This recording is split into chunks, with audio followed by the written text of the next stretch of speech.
What is all this about zone 2 training? Should you be doing it? Shouldn't you be doing it? What is actually the definition of it? And what changes in menopause, perimenopause, or postmenopause that might affect your ability to do it and get the results you want?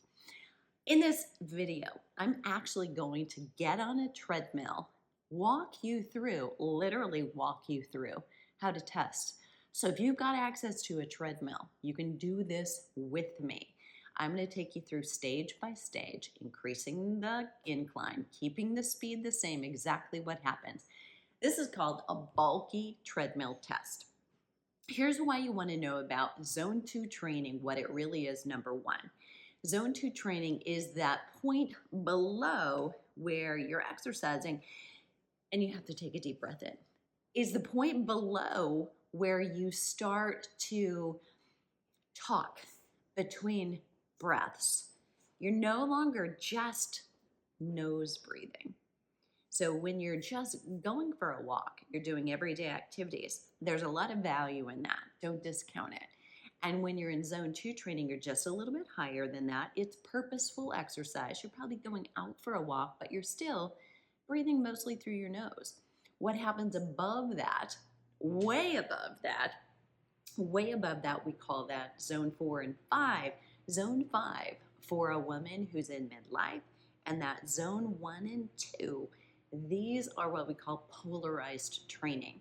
Those are your ideal 2 places to be. What happens, or may be happening, if you're exercising and not getting the results you want, may be in fact getting opposite results. You may be spending too much time in this middle zone.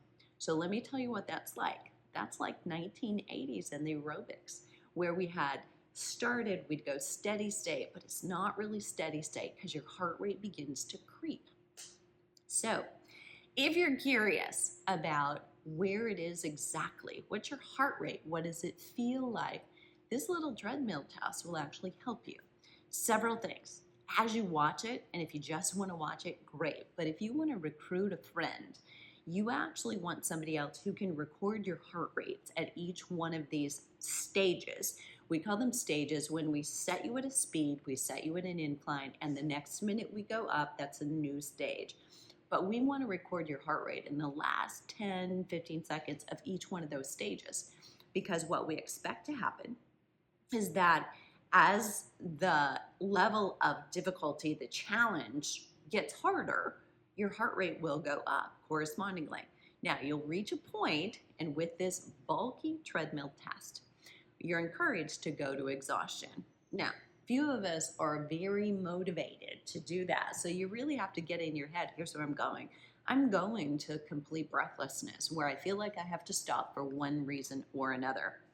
Now, it may be your legs, it may be overall your legs, your whole body. I just don't want to go on anymore. I am getting out of breath. A lot of us get to a slight level of discomfort, and we start needing a little motivation. It's why it helps to have a friend there with you. But I will walk you through it. What you'll gain if you can get to that point where you know, what is my heart rate when I have to stop? If you truly got to, my heart rate actually didn't increase anymore when the stages continued to increase, you got to your heart rate max. Now, this is a sub-maximal test. You're probably not going to get there. This test was designed originally for cardiac patients to predict their VO2 max. There's a calculation down in the description, so you can do that without having to go to a lab to do some expensive testing. We can predict it fairly closely based on your outcome from this test. So just know that. And here's what I want you to do. Think about, if you're gonna do it with me, if you're male, 3.3 is your speed. If you're a female, 3.0 is your speed. You're gonna maintain that. I know somebody out there is saying, I'm a runner, I can go much faster than that. I know, but don't. So we need to keep this consistent and solid. For those of you that feel like your fitness level is far below that, I can't walk that pace, try going a pace you can maintain. Maybe it's 2.0 for you, maybe it's 2.5. Ultimately, we'll want to start increasing that, girlfriend. But your ideal here is do a replicable protocol. So for you, record what's the speed that I can go. Want you to warm up for 5 to 10 minutes before you get on that treadmill. And what I'm going to do is show you. I have warmed up. I walked the dog for about 20 minutes, little incline, little here and there. I'm ready to go. When I'm on that treadmill, I push start, and you should too. So even if you warm up on your treadmill, stop it completely and start. 3.3 on a flat, that's your first minute. After that first minute, we're going to increase by 2% incline. But every minute after that, it's simply 1% incline. So to just easily, I'll remind you as we go up. You'll see me signal you. Here's the next minute. And I want you to record heart rate. Ideally, your friend to record heart rate. If you're a trainer, you can do this with clients. Do it with yourself first so you understand it. But you're recording that heart rate kind of in the last 10 seconds of each stage. So you know where did that get you before you've increased the incline again. We're going to watch from this test to maybe 2 months from now, what's the efficiency and effectiveness of the training that you're doing, because we should see that your heart rates are lower for the workload because your heart is saying, this is not as much work anymore. I'm fitter. I'm doing more work with every pump of blood to the heart. Every beat of my heart, I'm doing better work. And so my heart rate doesn't have to elevate as much. That's a sign of fitness. And if you can get to that point where you're at, I'm really exhausted, I can't go further, you'll gain a lot of information about where should exercise be to be in zone 2 or zone 1 versus a muddy area where there's not too many benefits, and your zone 4 and most importantly zone 5 for women in midlife. Polarize really high and really low, for these two zones are where your most benefits come from. We're going to increase our VO2 max most by pushing the envelope. We don't do a lot of that activity every week, but we do it consistently. We're talking 10 or 20 minutes at the very most, even start to end of the exercise.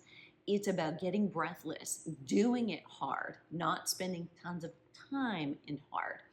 That and doing lots of low-level movement. Move throughout your day. These are the people who are most fit, probably have the most ideal body composition. When it's coupled with resistance training, these two zones are gold. Are you ready to test? Let's do it. Now, I'm going to give you a little time here. I'm testing my heart rate here, and I did this throughout, but I'm doing this for accuracy. And here's what I've learned. The treadmill is not accurate at all. Not at all. So know that, you may be trusting something that's not giving you a key. You should be walking right now at 3.3 at 0% incline. So we officially have begun the first minute. Just working on good posture. A reminder, please don't hold on to the handles, not on the side and not on the front. It might be a good idea for you to take that clip that is on every treadmill, clip it onto your shirt if you fear that you might not be able to keep up. Now, if I were responsible and I were working with a client here, I would absolutely make sure that they did that.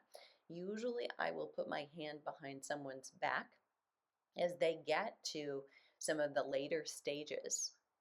We're time to go up. Now, this is the first minute. You go up to 2% incline. This is really important. At the first minute, 2% incline. And that'll be the only time that you do it. From here on out, we'll go by 1% incline. So still just a little rolling hill, working on good posture, keeping yourself in good alignment. This should probably be not very much effort. Just the options that you've got in front of you. So you're looking, ideally, you're seeing, and so is somebody helping you here. You're seeing your speed, your incline, you know when you're approaching that minute, and you want your partner to record your heart rate in the last 10 or 15 seconds of each stage. Even though it seems uninteresting right now, you're not really working. We want to know that. You're going to increase now by 1%. or in the next minute, and you should have them have recorded. And you want to do that ideally before you increase, not so I'm testing the treadmill. I'm not going to use this as a recording.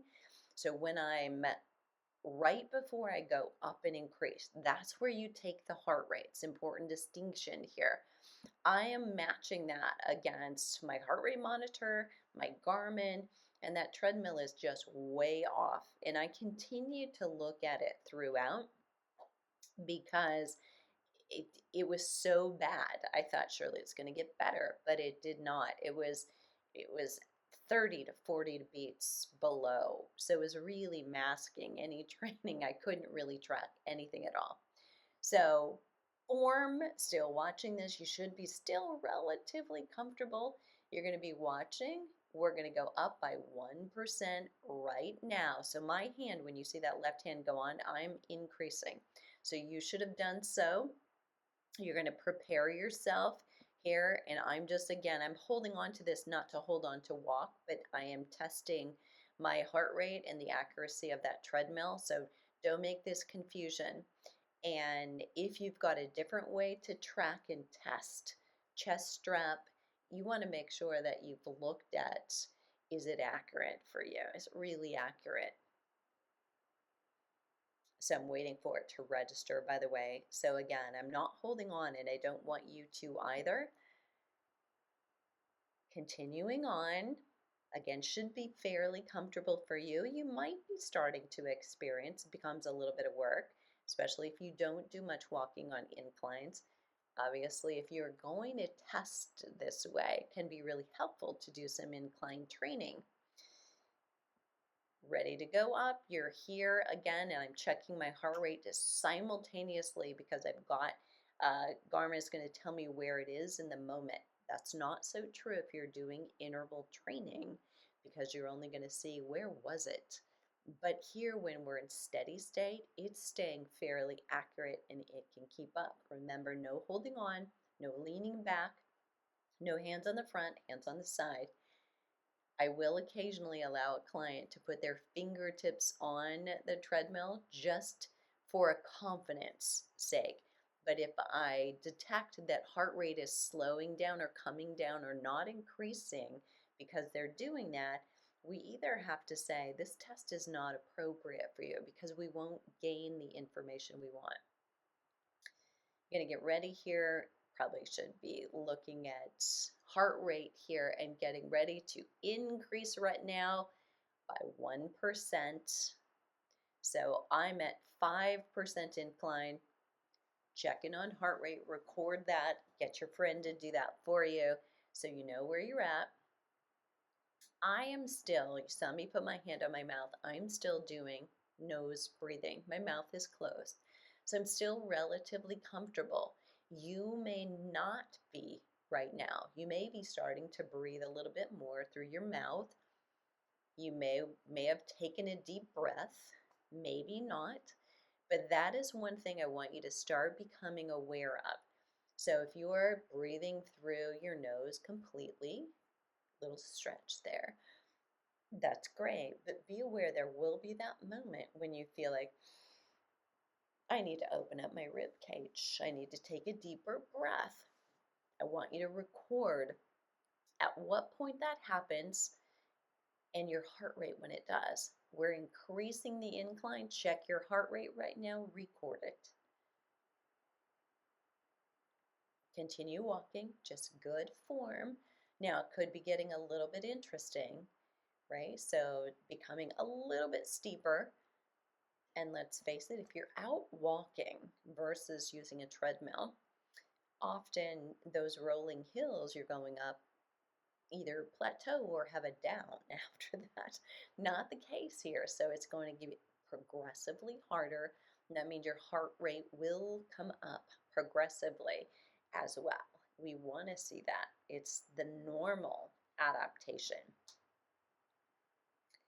Watch your form.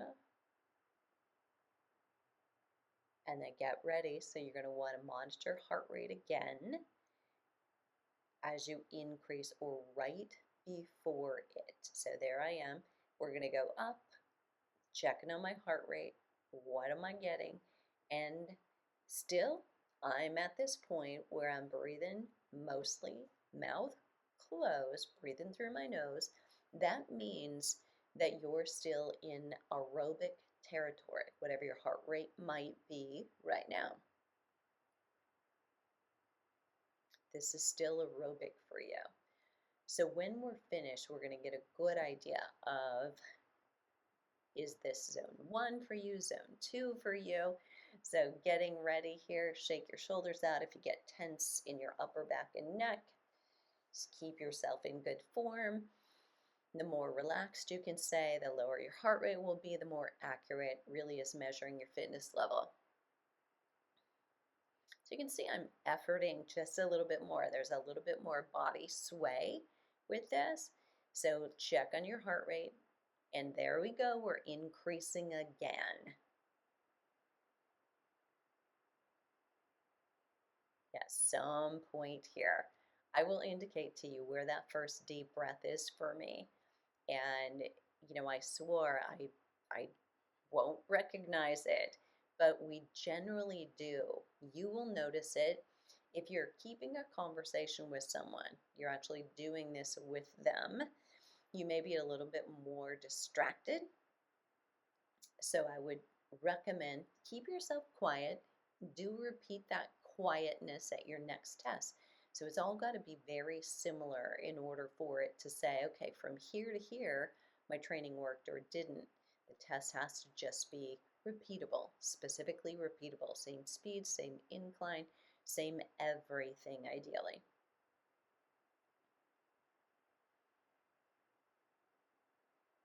Okay, up 1%, check that heart rate, record it. Now it's getting a little bit more interesting. You can see there's more body movement. My arms are moving a little bit more. I'm checking my heart rate, so this is really interesting, right? So if you can watch somebody, you know what's happening. Checking my heart rate because I think, this is beginning to feel a little bit more like work. It's definitely I'm going for a walk here as opposed to just like going for a walk. Big difference in tone of voice. So at any moment here, there's this point where, okay, this is it. Okay, that was it right there. So I realize I'm now doing a little nose and mouth breath. I know where that point is for me, and we're going up. So incline level, lifted, checking the heart rate, and I want you to make sure if you already have done this, hopefully you circle this. That was my first deep breath. It was this minute where my first deep breath was. So you'll have both the time on the treadmill. You'll know speed is stable, but what was the incline? And you know at what point that happened, we can say, okay, comparison's sake, next time when you're testing, when was that first deep breath? Generally, the heart rate is probably going to be higher. It's going to take more to actually make you get there. And or your incline is going to be greater. It's going to take more of a stage in order to get you to that point of breathlessness for you. Your zones may or may not change dramatically. I want you to go up again, check and record heart rate. The more fit you are, the more consistently you've been exercising for a long period of time, the less change you're going to see in those zones. You may see a slight change if you are coming, say, off the couch. You were not fit. You were not regularly exercising, or you had to be out a little bit, maybe because of caregiving or something else disrupted it. Testing now and testing after a couple of months of consistent exercise potentially is going to tell you that your zones are different. You have changed slightly and you're able to switch those zones up just a little bit.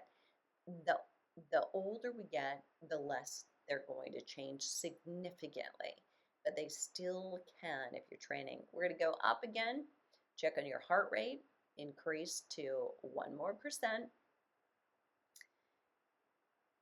Good, and then keep this going. Now watch, as my arms flex at the elbow, generally that's what you want to do. The more the arms pump, the easier the leg going faster is. Now, we're not changing the speed, but it's relative. So when we're still walking, same speed as you started, whether for you it's 3.0, 3.3, or it's something slower that's more appropriate for you. When you add incline, now it feels faster.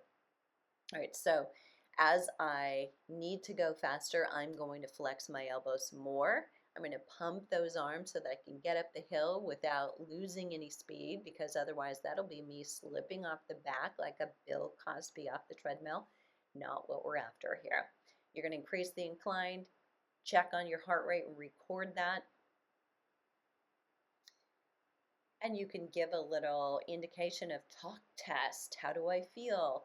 Am I talking really sporadically and between breaths? Or are you still talking with considerable flow?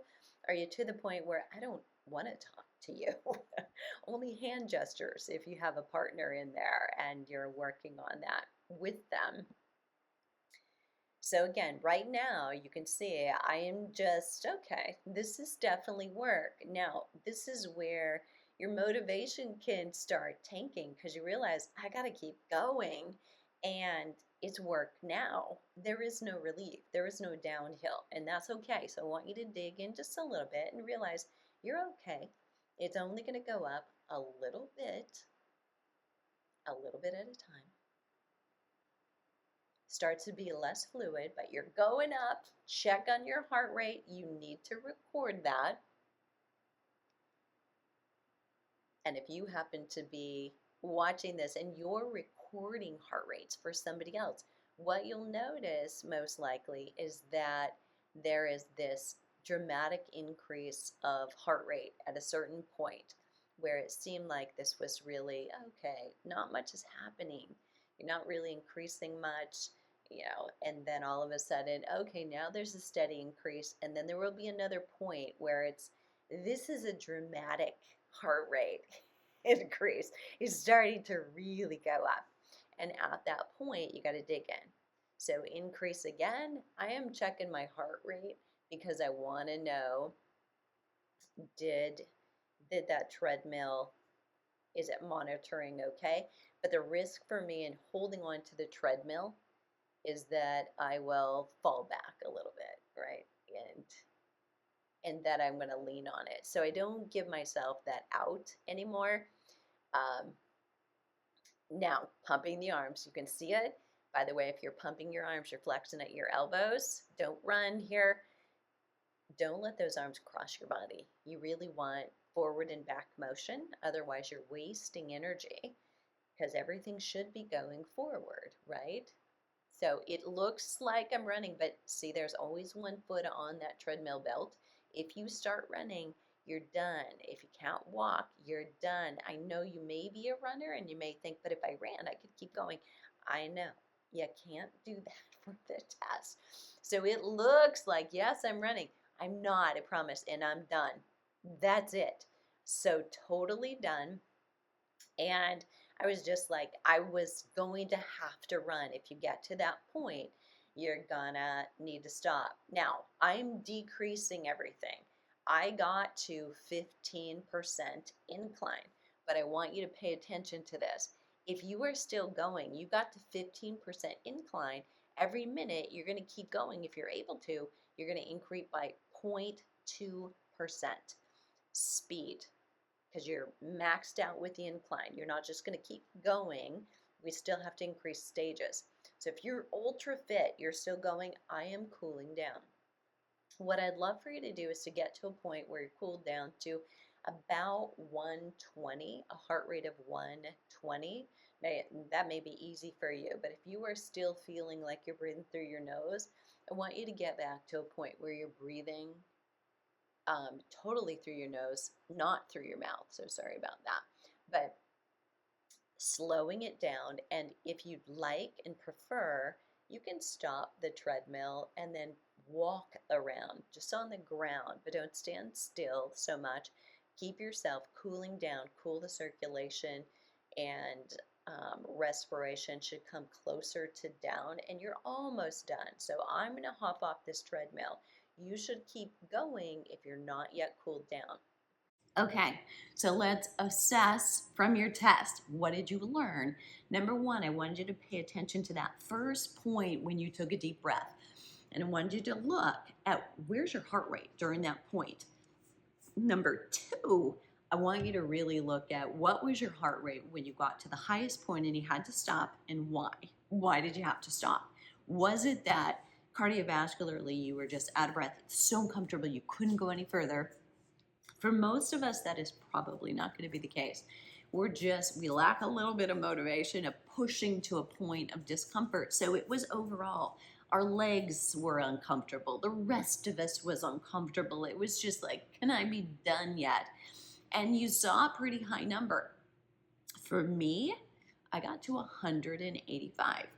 That means that if I'm stopping myself with an age predicted heart rate of 160, I am doing myself an injustice, and I am never going to reach my total capacity, my highest capacity and level of fitness. So I've got to make sure that my training actually pushes that envelope on a regular basis. We have to stop overriding it and saying, well, I'm not supposed to get that high. Get to breathlessness. You really need to be there.